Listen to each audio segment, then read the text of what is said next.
Big Brother, mainstream media, government cover-ups. You want answers? Well, so does he. Live from Austin, Texas, broadcasting worldwide, it's Alex Jones.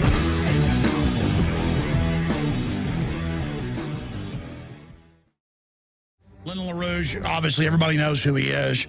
If you don't know who he is, you must have been hiding under a rock. He is very accurately, from my own separate research, I mean, I don't just believe what he says, broken down how this global elite is functioning, what their goals are, eugenics, world population reduction, post-industrial world. They want to shut down development as part of a global corporate takeover to consolidate power.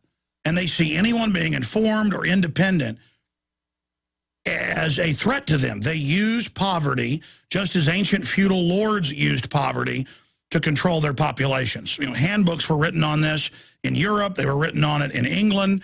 The Japanese had a similar system to it during their feudal periods. This is a system of control.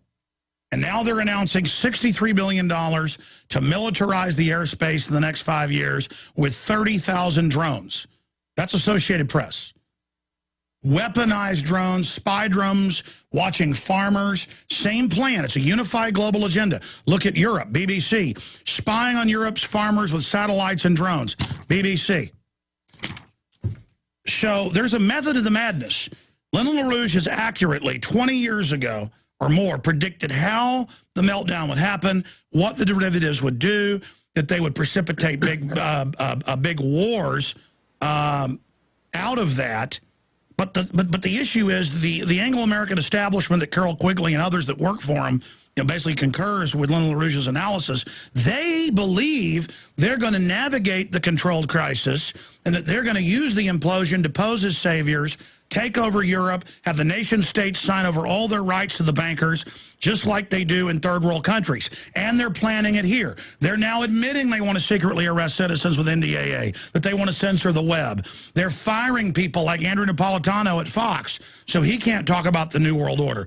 All of this is happening, so we can see the globalists are moving with proxy wars all over the Middle East, with Iran. Lyndon LaRouche, it looks like coming to a head. And so I want to understand the method to their madness. I want your breakdown on, are things going well for them, and what do you predict is going to happen next, sir? Well, what we're faced with is an intention, and it's complicated in one sense. The upfront danger is the likelihood that in this early period, now, it could be weeks, it could be almost any time, there are factors that determine whether this happens or not and what time it occurs in. But generally, I would say the trend right now is it's going to happen.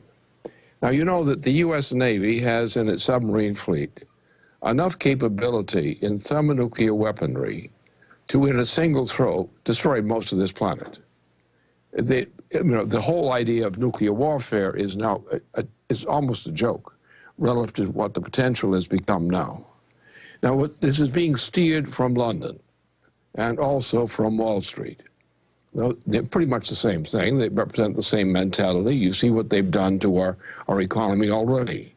We have a period right now going into the middle of the spring and summer that if we don't get a new planting of the type we need, some people are going to start dying from hunger. It's that bad. You look at whole categories of things we used to manufacture as a leading part of the world's nations. We don't produce it anymore. What we have is we have a gigantic population of Wall Street types who's nothing but parasites. They don't produce anything. They produce promissory notes that can never be redeemed. But this system is now coming to an end. That is the economic system in its present form. And unless we make certain changes which are consistent actually with the intention of the formation of this United States Constitution, unless we go to that kind of direction, this world is not going to be a very pleasant place to live in very soon. Now, the particular danger is this. The center of the problem lies in London. It lies in the British Empire. Now, some people think that the London represents, or the British Empire represents the people of England, or Scotland and Wales and so forth. It is not. The British Empire is actually based on a monetary system. That is, the basic power of the British Empire is monetarist. For example, all of Africa is controlled by the British. They control it by administration. They control it by mechanisms, such as financial mechanisms and things like that. That's easy to see. But what we're headed for, the big number, is we've seen that since the killing of Muammar Gaddafi of Libya. Now you say, why did they kill him? Here's this guy, they defeated him, he's running away, he's leaving the country, he's no problem to them anymore. Why should they kill him? Well, what they did is they got him in a kind of a ravine-like situation. They shot him down, he was wounded, then they came up to him and they killed him. So in other words, here's a man who has been taken prisoner, a former leader of a nation. He's wounded, he's helpless, he's in their hands, and they execute him. Now, the orders for this came from the trio of London, France, and the United States, that of President Obama. They killed him. Then the explanation came out of France that the reason this has happened was the powers that be did not wish to have Obama alive, or rather Gaddafi alive, because they argued that if he were alive, they'd have to put him on trial. And if they put him on trial, that would interfere with their program. They intended to go directly from the killing of Gaddafi into starting the war with Israel launched against Iran and against Syria. Now, these were not the real targets.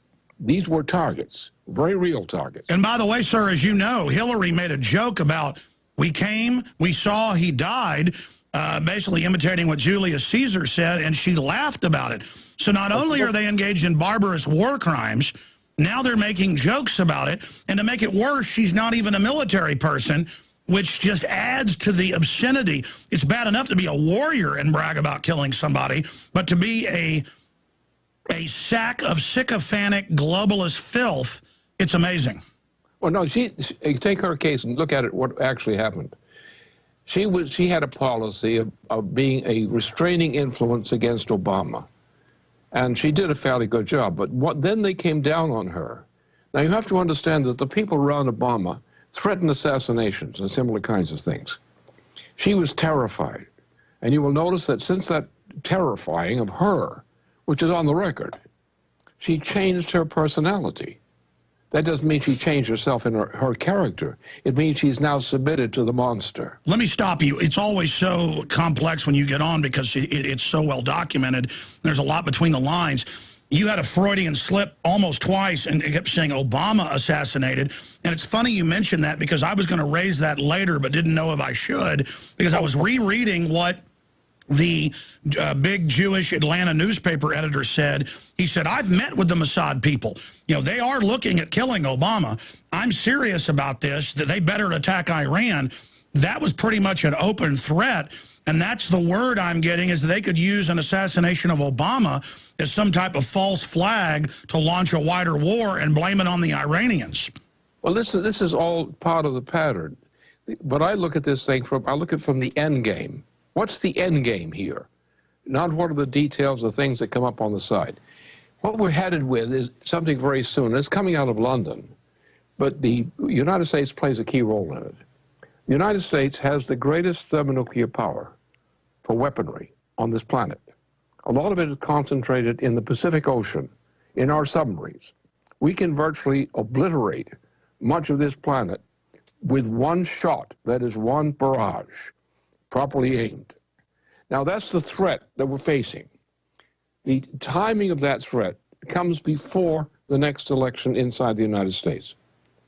If this was intended earlier, but it was postponed, we had people in our Joint Chiefs of Staff who said, you can't do this.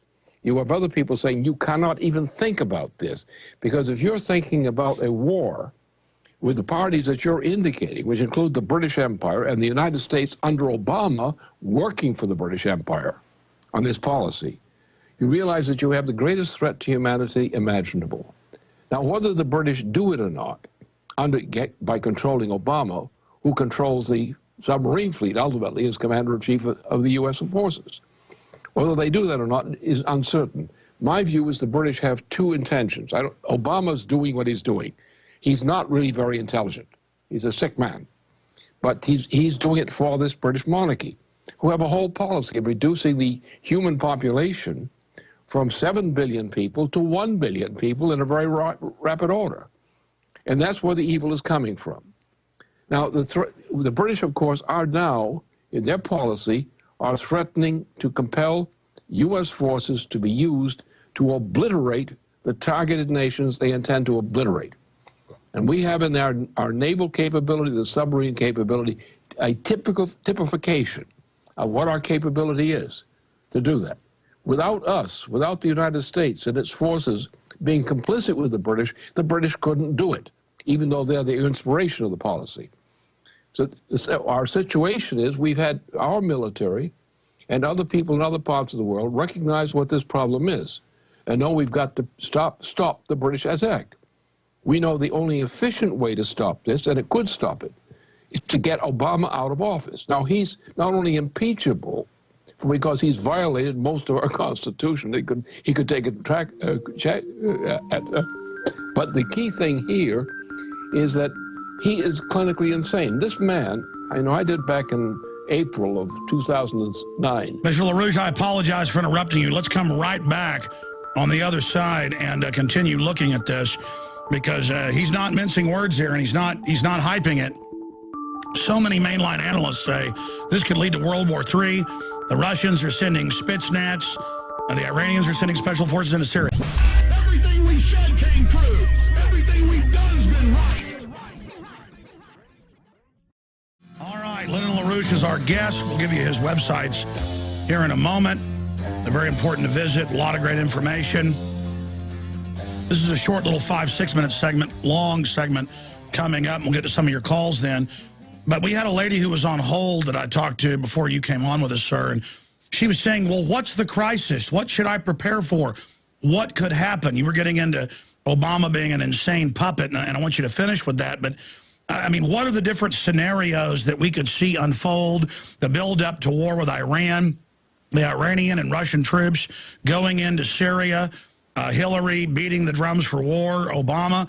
This whole thing is escalating. And then we hear people saying, well, Obama is not wanting enough war. He's liberal. That sounds like a bunch of left cover garbage. I mean, he's doing everything the big corporations want him to do. Of course. But I think I should be very careful now, because even while the facts I will state are all true, I've got to think about your listeners, for example, that I don't absolutely terrorize them. I tell them exactly what the situation is. First of all, the British are running this operation, the British Empire. The British Empire is not a kingdom. It's an international financial power, which includes Wall Street, for example, their own country. And that's the power you're up against. They want to maintain the imperial tradition of Rome, which is what the British Empire's tradition is, adopted later. Now, therefore, you have to understand the way the British think. And very few Americans understand how the British think. They hear how they talk. They don't understand what's behind that talk, at least on the high level. There are two options we face right now. Apart from the obvious option we desire, is Obama should be thrown out of office now before he gets anywhere near an election. He can be thrown out for a number of reasons, for violations of the Constitution, and he can also be thrown out as an insane person, for which he's qualified. This man is actually a man of that type. Under the Section 4 of the 25th Amendment, this man is qualified to be suspended from the office of the president. All that would be required is the Vice President of the United States would utter such a finding, present it to members of the cabinet, and if they agreed, then the president would have to step back while the matter was being challenged. That would be the best solution, or if he simply would resign for some reason. All right, I want to stop you briefly. Why is it so important for him, the figurehead, to be brought down, A? But B, I agree with you. I've seen a lot of stuff that shows he's more than just a narcissist. He says there's 57 states. He bizarrely does full bows to anybody who's royal. He's saying more and more weird stuff. I mean, what's your intel? So I know you have an incredible intelligence network. Are you hearing he's actually completely nuts? And what is the form of psychosis? Well, he is actually the same thing as the Emperor Nero. He has in history an identity and a profile, which I presented in April of 2009, warning about what this guy was going to do. He is actually, somebody picked a guy whose mental state was that of the same as the Emperor Nero. And who, you know, in the end killed himself when he was losing the case at that point. But in this case, what's happening is the British are in control of this thing, and Obama's nothing but a British puppet. He's also insane. And its significance is that as President of the United States, with his insanity and the power he's using with the direction of the British, he could cause World War III, thermonuclear World War III. So if we don't remove him from power, as it stands now, here we got two options. You have to think of what's the British option. The British option is if they can't win it any other way, they are now prepared to order through the President of the United States the launching as of our submarine fleet in the Pacific to launch the greatest capability in thermonuclear warfare that exists on this planet. Without the United States under control of the British, under Obama's control, that could not happen. Therefore, we have to get Obama out, because the most likely way to save this nation, if we continue to tolerate Obama, if he's continued to be president, they're not going to wait for the next election of the United States. The danger comes now. We don't know the exact date, but we're approached that point. Now, two things are, the British have two objectives. Now, the British know what, command knows exactly what they're doing when they're prompting the United States to unleash forces such as the submarine thermonuclear capability in the Pacific and also in the Atlantic. And they know what they're doing. They are obviously not anticipating a pleasant trip with that. They would prefer to use the threat, as Hitler did in Germany to the Germans, to use the threat.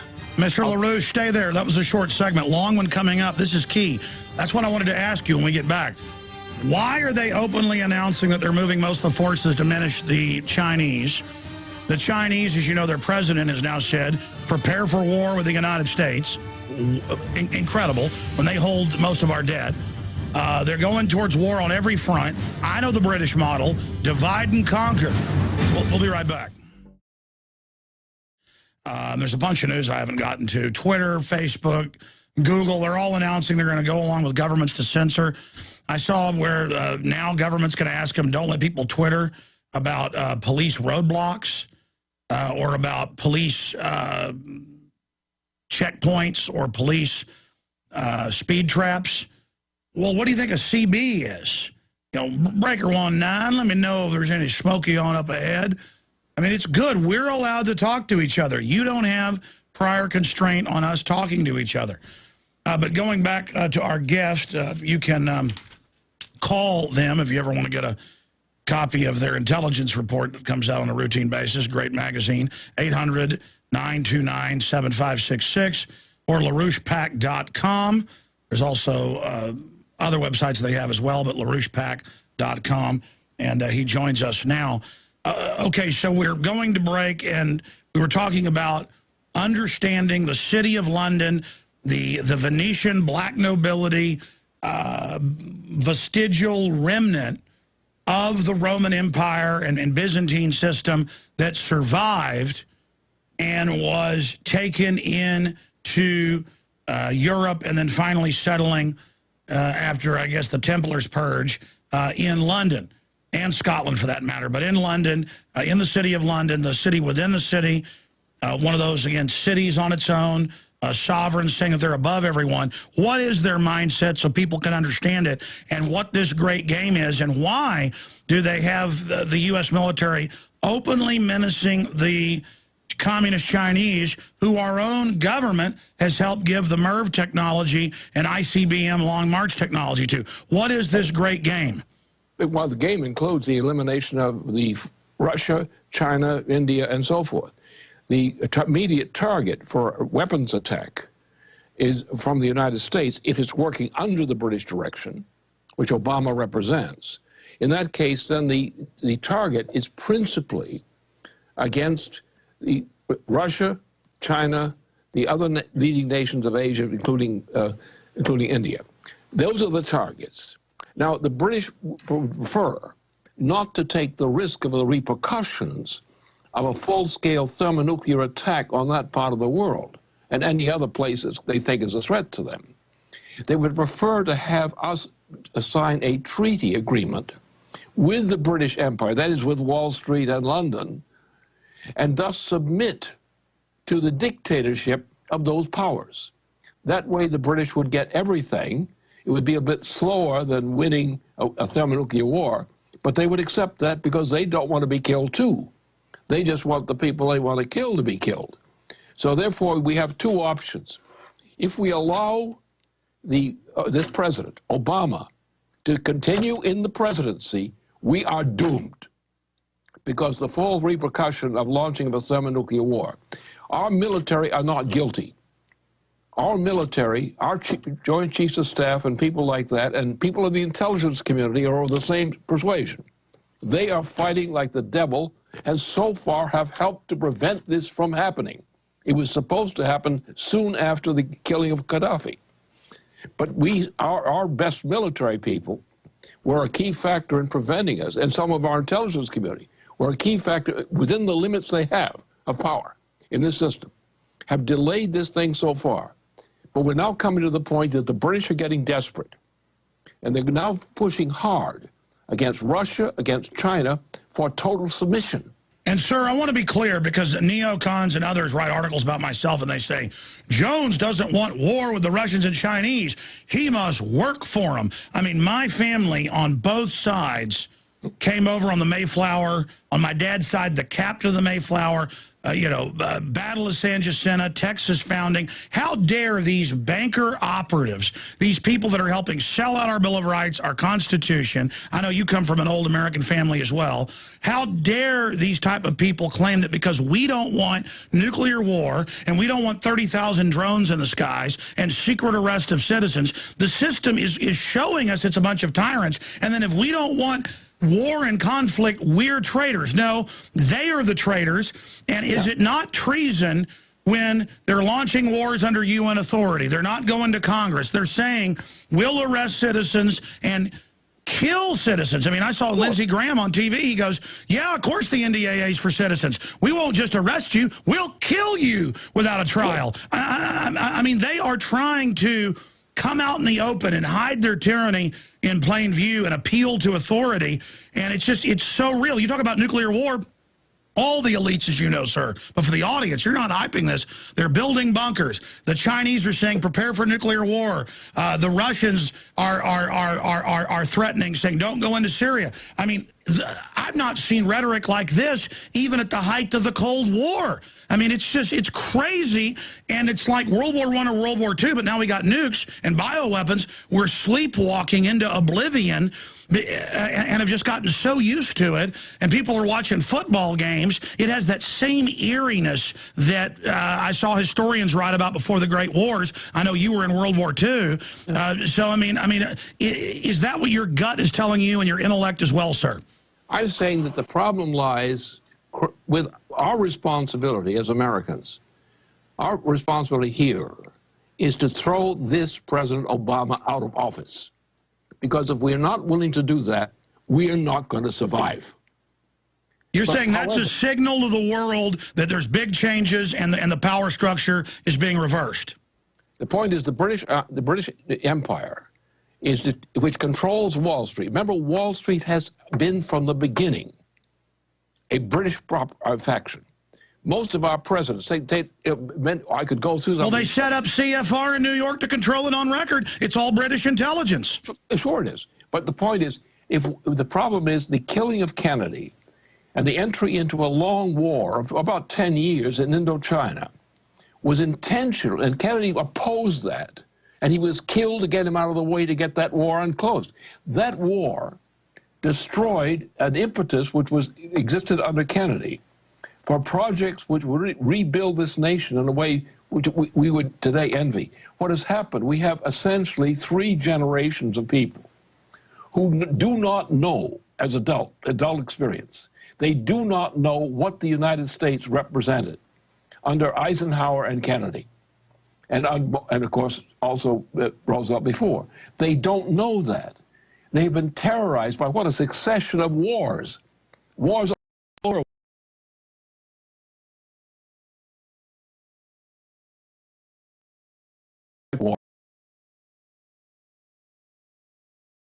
The officer of our system. Well, that's my next point, sir. All the top brass has come out and said a war on Iran is insane.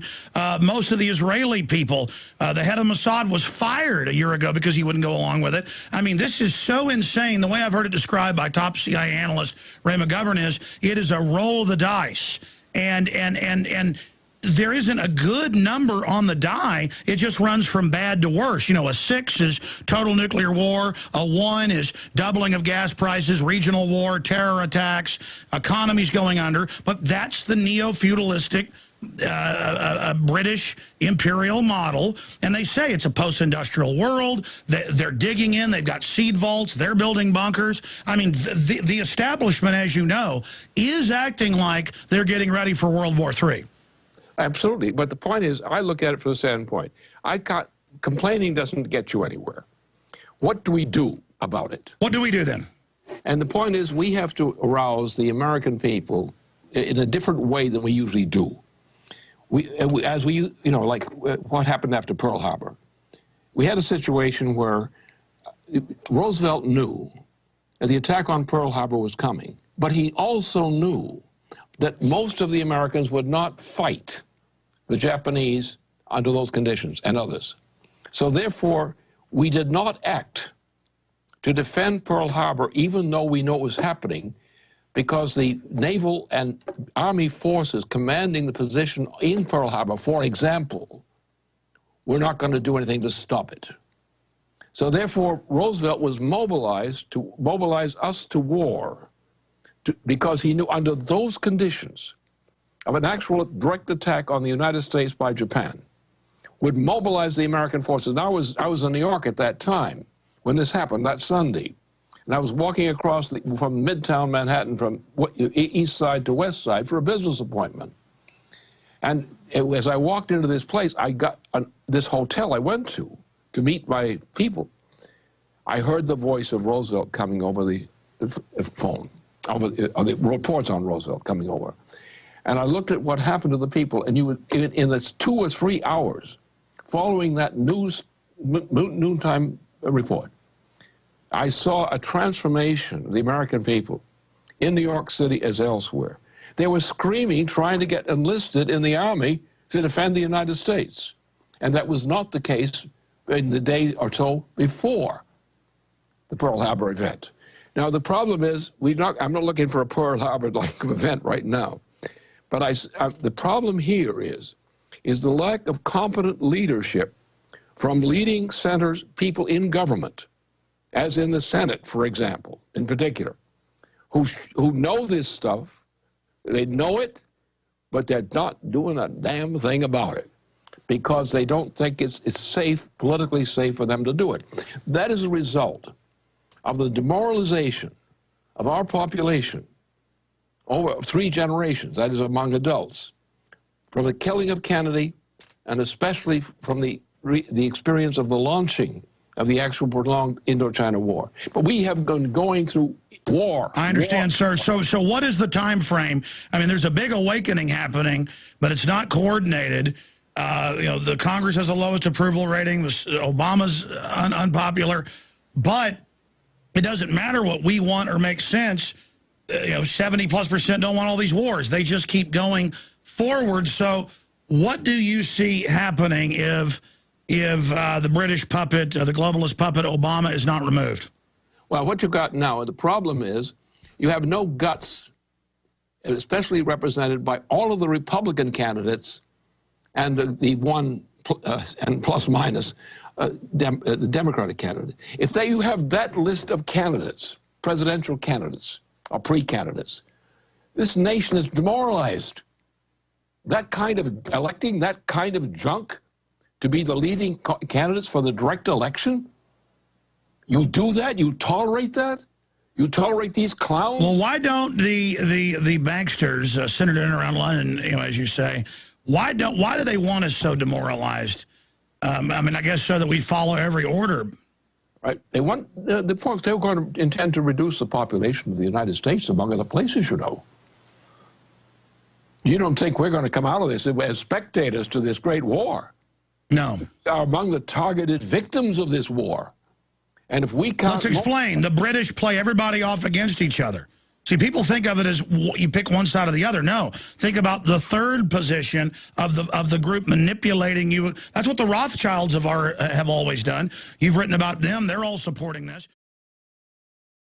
Here's David Rockefeller from his memoir.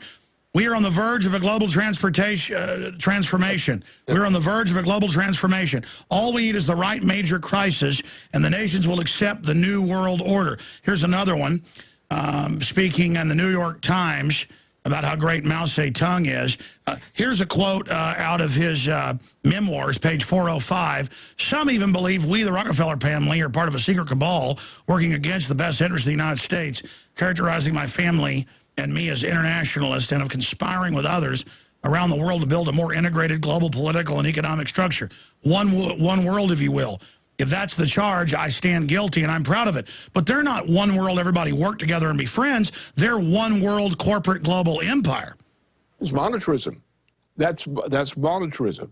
I say the problem is, the solution is, my experience internationally, and knowing people in other countries, leading circles in other countries, important nations, I know that if the people of the United States would say what they are thinking now, in a large degree, they're thinking that this collection of Republican candidates and this Democratic candidate, Obama, the president, that as long as these people are treated with respect, the American people are going to submit, and they will not fight.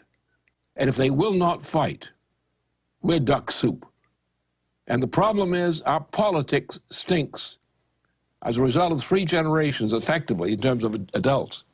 What happened when Jack Kennedy was killed and we went into the Indochina War. We have never reversed that trend. I understand. So what about this issue, sir? You talk about provocations. I was noticing that the Israeli papers reported that the folks that ran the Lavon affair, blowing up U.S. Movie theaters and things full of U.S. service people in Egypt to try to blame Egypt and start a big war. I noticed they were recently given awards. I know they've had, like I said, that publisher saying, you know, go after the president if he doesn't launch the wars.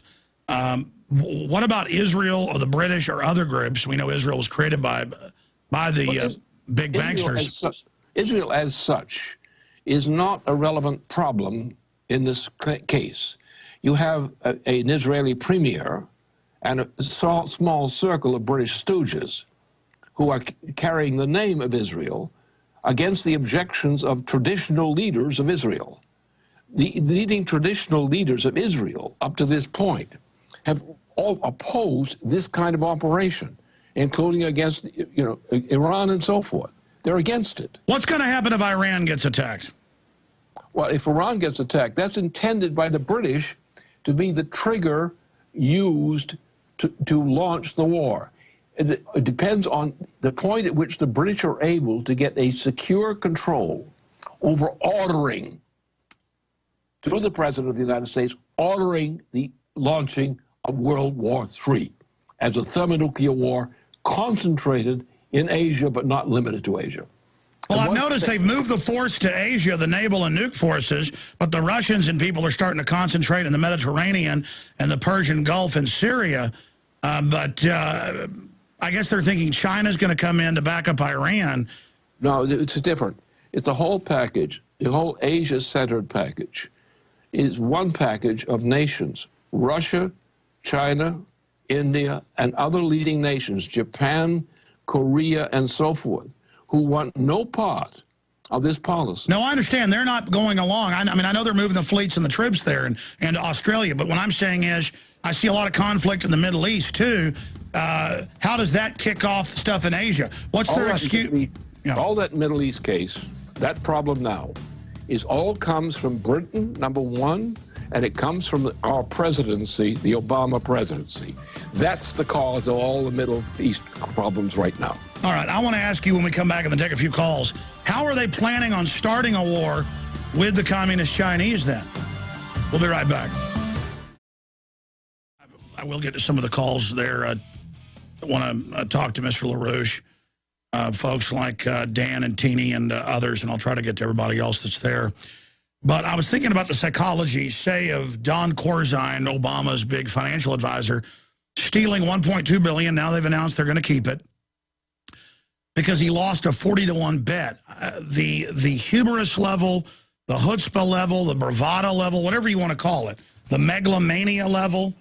I don't ever get people that just think they're 100% bulletproof. Maybe when I was 14 years old. But I just don't get these guys that have all this power. I mean, I've got a little bit of power with millions of listeners, and it kind of is a big responsibility, freaks me out. I try to be more careful about what I say because, I realize that it affects things. But there's this opposite where you have all these madmen running things who make 40-to-1 bets, and I don't know how they think they're going to make it through a big nuclear war. They're just crazy. Well, the Corzine case, as I know it, would give you the answer to that. Corzine is not a thief. He's not a bad person. But he came up as a person seeking or impulse for a career. He took the career he had available to him, and what he did as a banker was what was accepted in that time, and is accepted generally. I know, that's what I mean. It's reckless to make 40-to-1 bets with other people's money. Of course it is, but the point is that's the system now. And you can't blame the individual. The whole system is there. Look at your entire Congress. I'm saying this is a crazy system with nuclear weapons. These people are crazy. Of course, but think about the repeal of Glass-Steagall that occurred.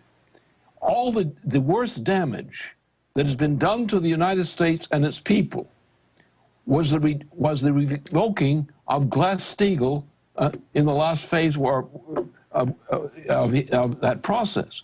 And the repeal of Glass-Steagall opened the gates for all the hell which has burst out since that time.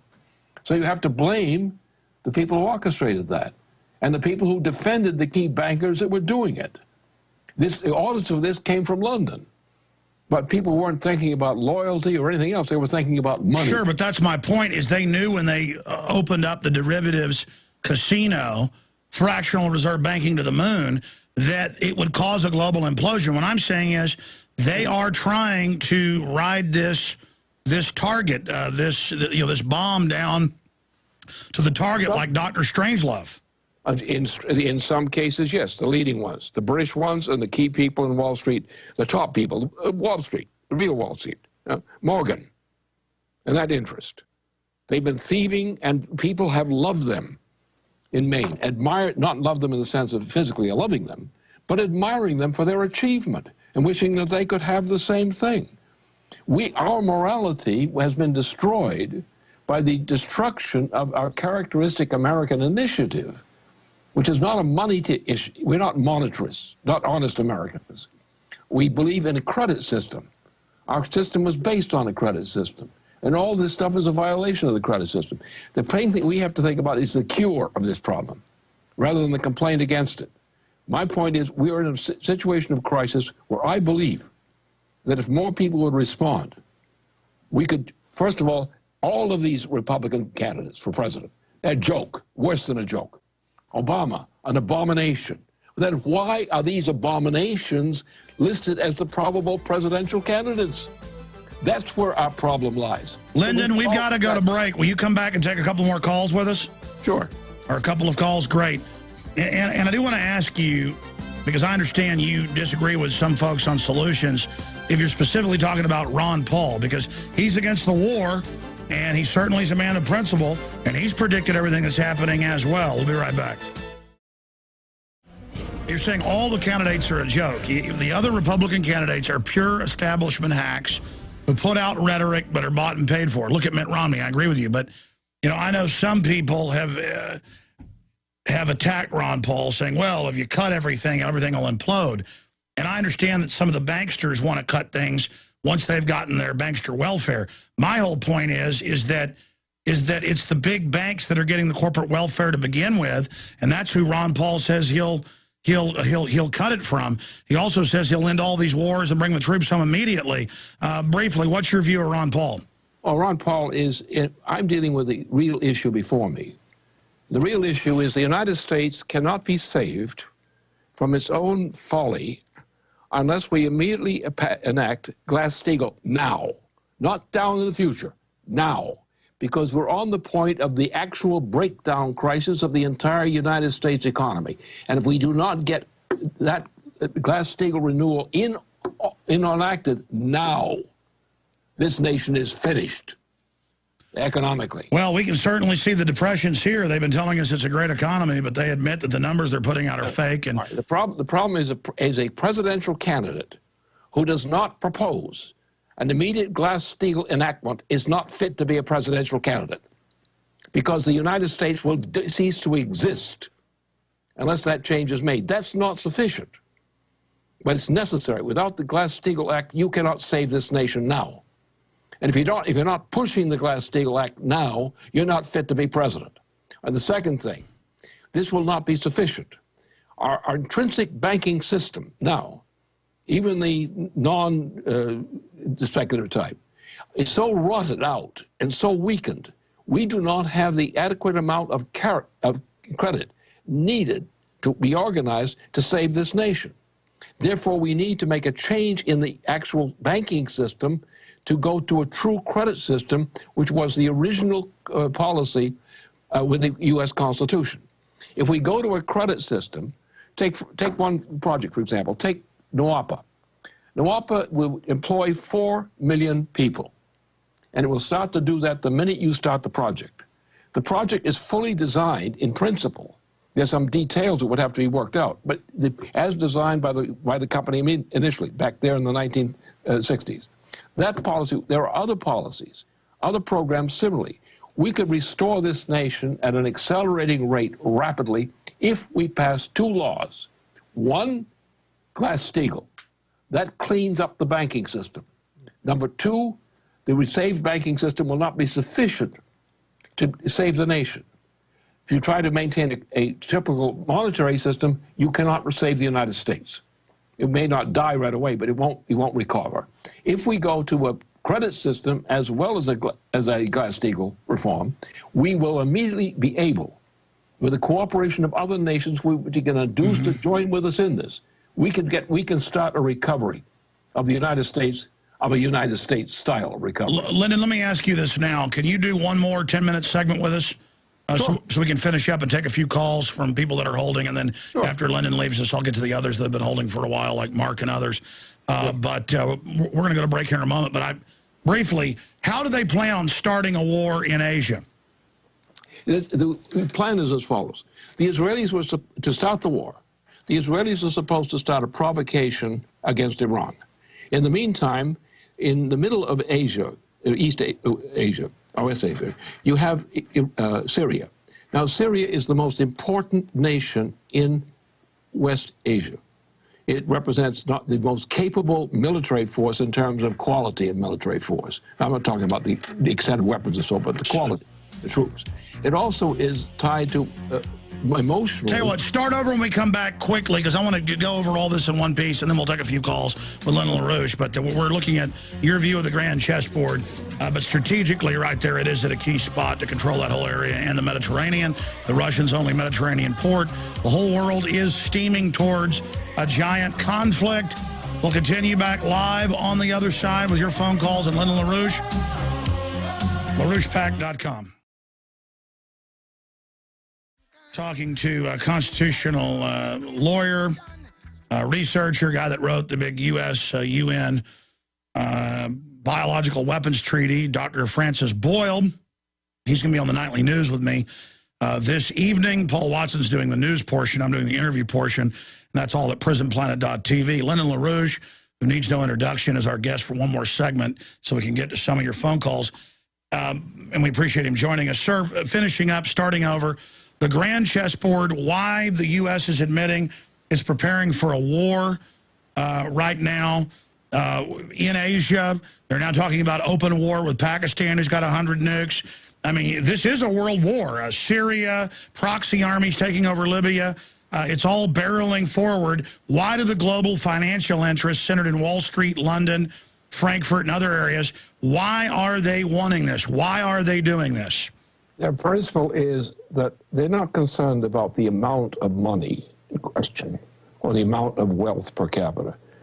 They're concerned that they control it, whatever it is, because they know if they control it, they can control the future. They don't care about the number of people who die or do not, or who live. They care about their faction being immortal, that their faction must reign as dominant over the planet forever. In the tradition of the Roman Empire, the Byzantine Empire, the Crusader system, the New Venetian Party, which is what this thing is. So therefore, they're concerned about, they really think in historical terms, but very bad historical terms. These empires always think in the terms of they're controlling the future destiny of mankind. And they don't care how many people they lose of their own forces, how many they themselves kill of their own forces. What they care about is the future. That is, they are principled, as most of our politicians are not principled. Most of our politicians are thinking about the amount of money they get for their pleasure. The British Empire is more moral by being immoral, is morally immoral. Well, they're such incredibly vicious control freaks. They want to win. That's why they're into eugenics. They want to create an artificial habitat, control all human activity, and be God, basically. Exactly. That's the idea of God in terms of pagan belief goes back to the, things like the siege of Troy, where the question was, no matter how many people you kill, because you get to be the top dog, you can kill the opposition, the remaining opposition, which is what they did. They killed everybody except a few harmless people in Troy once they beat that racket. And that's the way the British think. That's their morality. They have a morality. The problem with our people, our corrupt people, is they have no morality. They have only personal greed, personal gratification. They don't give a damn about the future. That's right. The globalists at the top, they've convinced us that everybody's thinking on a 6-month, and the ruling elite are only thinking about themselves, and it's everybody for themselves. But really, they've got all these minions to sell out for money they printed out of nothing. For the globalists, for the top controllers, they're not even about money. They're about total control, long-term strategic chessboard, and the end game is global holocaust, global eugenics, and then they reemerge with their whole Moonraker scenario. Incredible. So briefly, how do they plan on starting these wars? You're saying Syria and others and Iran. Well, it's the kickoff going into Pakistan and then China? No, it works differently. The plan basically is the British intend to destroy the United States by absorbing it, killing off most of the Americans, and a few things like that, But the tendency is for them to do the impossible. At the time that the British system is entirely bankrupt, Rothschild is totally bankrupt. They're bankrupt. They want to save the system for the future. Therefore, they are religious, but they're on the devil's side. We're on the other side, except we don't have any supporters. There are many people who claim to be religious, but they don't act religious. They act on the basis of personal greed and satisfaction and their sexual lusts and things like that. So that, and here I am, with people like me. There are a few of us around. And I think in terms of immortality too. But I'm not on the Satan side. They are. Well, that's right. Anybody who's truly awake and conscious and fulfilled is understanding that we all come and go. It is the species that matters, and it is the building up of humanity that is the great work. And for the global controllers, they want to take it all over, wreck everything, so nobody is independent, separate from their system, and they don't even offer mankind a place in their system with them running it. They don't like populations. They don't like people. They want us dead. It's like the James Bond movie when he says to Goldfinger, "Do you expect me to talk?" And he goes, "No, I expect you to die." They're not giving us quarter. And as crazy as all this looks, they're really moving us forward. Are things, and we're going to calls, are things going well for them, Lyndon LaRouche? No, they're not. The point is, if we have a few more people with a bit of guts, and we've got Russia and China are and other countries like Korea, like Japan and so forth in Asia, but other countries as well, and large movements in people in Europe who are on the opposite side or on the against that side. But so there is the potential resources, physical resources as well, to turn the situation around, to get rid of Obama, retire him into some zoo someplace where he'll be safe for the rest of his life, and get rid of this problem. We can do that. It's a good we can do in this time. The capability of doing it is there if the willingness is there. We can win. We can save this, not to grab power, but to save civilization. There are parts of civilization would like to grow and improve things. And we just remove this problem, and we could remove it. The removal of Obama from office while he's still president, before he starts a war, would be sufficient to open the gates for the salvation, at least in one sense, of civilization. All right, let's go to Dan in Florida. You're on the air with Lyndon LaRouche, then Teeny, then others. Go ahead, Dan. Yeah, how you doing, Alex? Good, good. Actually, kind of got like a side question real quick. I wonder what's going on with Jason Burmis. Whatever happened to him? Jason does the nightly news quite often. He always intends, he's done this twice. He came here and made one film, went back home, where his family and mother and sister and others are, and then he went back. So I think he was just on about a month ago on the nightly news with us. Oh, okay, cool. But yeah, my question was basically about the Rothschild family. My sister had married into their family probably about 10 years ago. And, you know, I'm noticing, you know, when I first saw the situation, I didn't really think too much of it. Just thought he was a regular guy. But lately I've been noticing some things that are really, really strange lately. And, you know, I can see my family kind of having some issues here and then. I'm not going to talk about them all over the air. But, well, there's a very simple answer. There are complicated explanations which really don't mean much. But you have to think from the top down. What happened is there was a process of successive imperial systems in Europe. And one came after the Byzantine Empire. And out of this came what became the Venetian party, the first Venetian party. The first Venetian party was then defeated later on in the course of the change in religious alignments and so forth. And we started with the modern time, the modern Venetian party, called the Second Venetian Party, the new Venetian party. And this was a key factor which led to all the wars and so forth that came out of the 17th and 18th century. So in this process, the family of Rothschild, which was part of the families of the Venetian oligarchy, and were tied to what was called the second, or the new Venetian oligarchy, which became the British Kingdom.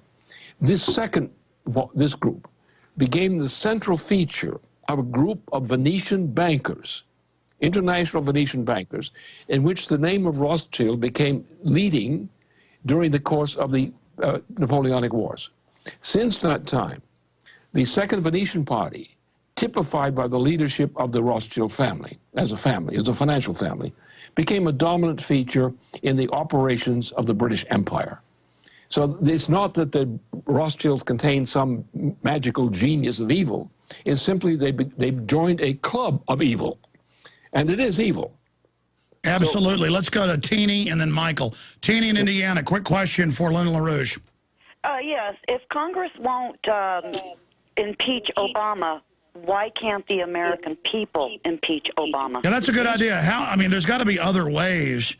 All it takes is a number of politicians with the guts to push through this reform. That is, Section 4 of the 25th Amendment. That will get him suspended from power if the cooperation is there. The suspension of him from power would block World War III. Which is just insane. They are moving towards giant multi-region wars, and nuclear weapons are already being threatened to be used.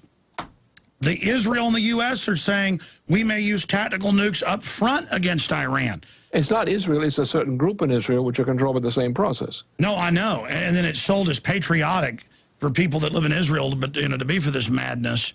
And you got a bunch of idiots that don't even understand military matters who are supporting it. Thank you, Teeny. One quick final call for our guest. Michael in Texas, go ahead. Quick comment or question for our guest. Was it Michael in Texas?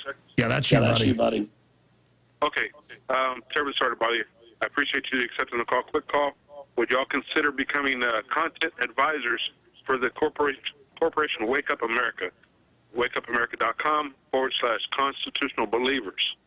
If you take a look at that, we are trying to return this country back to the constitutional values, and we need to wake up America. And I appreciate everything that you're doing to wake up America as well, and I appreciate everything that all of your organization and your guests do for waking up America as well. Can they as well become content advisors for Wake Up America organization? Well, I mean, everybody's looking for a magic bullet. Basically, we have a treasonous, hijacked government. We need to stop the movement towards World War III. We need to reverse all this. I mean, Iran tried to get their uranium enriched in Europe, where it couldn't be used for bombs. The West didn't want to do that. Let me ask, and I appreciate your call, sir, let me ask Lyndon LaRouche this question. I know that they threw out Mohammad Mossadegh, and then the West was involved at some level actually betraying the Shah, not saying he was a good guy. I know they're heavily involved with British intelligence and certain elements of the Wahhabist. I'm not saying, you know, all of that Muslim sect, the majority are bad. I'm just saying that obviously we know Al-Qaeda, you know, is a Western foil. All of that's going on. And we know that this system is expanding on the subject of Iran. We know that with Iran-Contra, there were the behind-the-scenes deals with the mullahs and the CIA. I mean, sometimes I wonder if there aren't elements of the Iranian establishment aren't still working with the West in some type of elaborate saber-rattling to try to basically manipulate the price of oil and things. Lyndon LaRouche, we're almost out of time. I appreciate all the time you've spent with us, but please give us your take on that. Well, the point is, you go back to the issue of this. It was Dulles who worked for the British, who sank Mossadegh. And that was what started this whole process. No, it was the British wanted all the oil for free, and Kermit Roosevelt and MI6, CIA MI6 team staged terror attacks on Muslims and blamed it on Mossadegh, and they used the Muslim extremists to overthrow Mossadegh, then double-crossed them and put the Shah in, then double-crossed him and put the Ayatollahs in, and tell our public that the Ayatollahs got in on their own. So I'm saying, is that relationship still there? I'm sorry. The relationship is British. Any parts of the whole region. And now you have fluctuations where people who've been taken down by the British so often as their allies, who they revolt against the British. But it has always been the British Empire, which was the only significant force in the planet after the fall of the Soviet Union, was the United States, possibly versus the British. And everything hangs on that. We are the axis of the issue.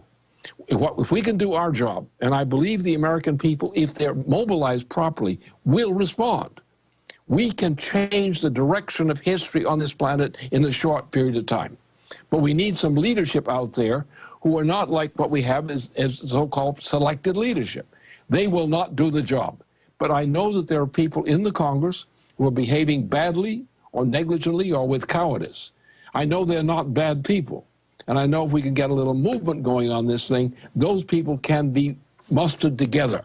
And with that force, we can change the direction of this whole process. But we have to do it quickly. Well, you've got a lot of your ideas and information at LaRouchePack.com. There's also LaRouchePub.com. Let's take one more call for our guest. Let's talk to Nick in London. You're on the air with Lyndon LaRouche. Go ahead. Hello, Alex. Hello, Mr. LaRouche. It's great to see that you believe in Venetian mercantilism. I also subscribe to Dr. Mark Holzman's view. I can see, living here for 10 years, I can see that the society engineering that's taken place here, everybody's sort of treading on eggshells just to get ahead, you know. And I saw a documentary years back saying that the reason why the World War II was stopped was the American family values. Now, because they have downgraded us so much through fluoride in the water and Baal worship and just engineering us with propaganda, there's not enough character in your Congress, and there's not enough character in countries like this to stand up for what is right. Now, I believe what Alex Jones believes, which is stolen valor is not on. You know, people of honor, people of integrity should stand up for what is right and rout out these snakes, sons of snakes, grandsons of snakes. And the time has come where we realize that there is no quarter given by them. But unfortunately, they've got the Islamic Brotherhood, which they founded back in the 20s through the MI6, and they've put a fire under them. And here we have a gene pool. Here we have a society who all act communally. Any mature Islamic scholar does not consider it a religion. They consider it an empire. And they've had a fire lit under their arse, and these people do not turn back. They are going to crash the wall. All right, well, let me ask that question then. Because we're almost out of time. There is a stirring up just by the global implosion and the increase in commodities prices, but there is a stirring of conflict in the Middle East and throwing out their old minions like Mubarak. What is behind that? Is that just part of order out of chaos, Lyndon? That's the orchestration. The way you control, you have to look at the 7 Years' War principle as it was represented in 1763. The 7 Years' War principle has been the basis of the operations of the British Empire ever since that date. And they always play the same game. Get the other parties to quarrel among themselves, and when they're weakened by their mutual quarreling, come in as an imperial force and impose power from above. That's the way they do it. It's always been the same. And people are corrupted because they become involved with mistaken passions. They're so eager to fight with somebody else who may be mistaken, but is not the real enemy. The enemy is the guys waiting for the two competencies to be knocked down by their mutual battle. Exactly. There's always a third or fourth or fifth player, and you go back to Rothschilds, always funding both sides of a war. That's how it worked. And then owning media on both sides, playing the two off against each other. It's so elementary. And they want all of what's left of Christendom and Islam to kill each other. And it's just, it needs to not happen. Yes. Precisely. And the point is they're so discredited presently that if there's sufficient power mobilized by a leading group of people from different parts of the society to agree we're not going to do this nonsense anymore. That's all that's required. And that's why gutless candidates for president who will not deliver, presidential candidates which will not be what's needed, but compromise and make compromises which sell us out. It takes, as we did with Pearl Harbor, we reacted to Pearl Harbor properly. We won the war. And but for Truman's follies, with various people, but for Truman's follies, we'd have still won the war, not only for ourselves, but for the planet as a whole. Well, expanding on that, it's all coming to a head. There's no doubt the global social engineers are trying to orchestrate a giant multi-region war, as the RAND Corporation says, and nuclear weapons are in the cards. It is insane. Lyndon LaRouche, thank you for the extended hour and 20-minute interview. LaRouchePAC.com or 800-929-7566. Thank you so much, sir. Thank you. Wow, well, that was an amazing extended interview. Please thank him, guys, in the minute or two I have left.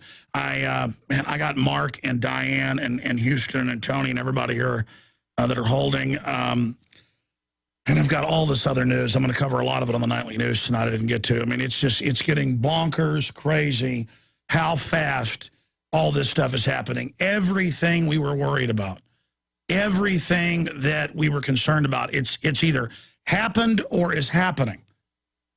And more to come. If you think stuff's crazy now, we have just begun the slide down into what is the new dark age. And the globalists write white papers about a post-industrial world and You know, and they've sold us to love torture and corruption and abortion and death and war and all this evil. And when you're young, you think, oh, people that don't want you to have sin, they just don't want you to have a good time. There's not a good time in all this sin. Okay? They sell sin like it's sexy. But it always, sin means you're concerned with petty garbage.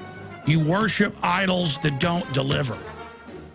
Sin leads to the end of the family, the end of decency, the end of just everything wholesome.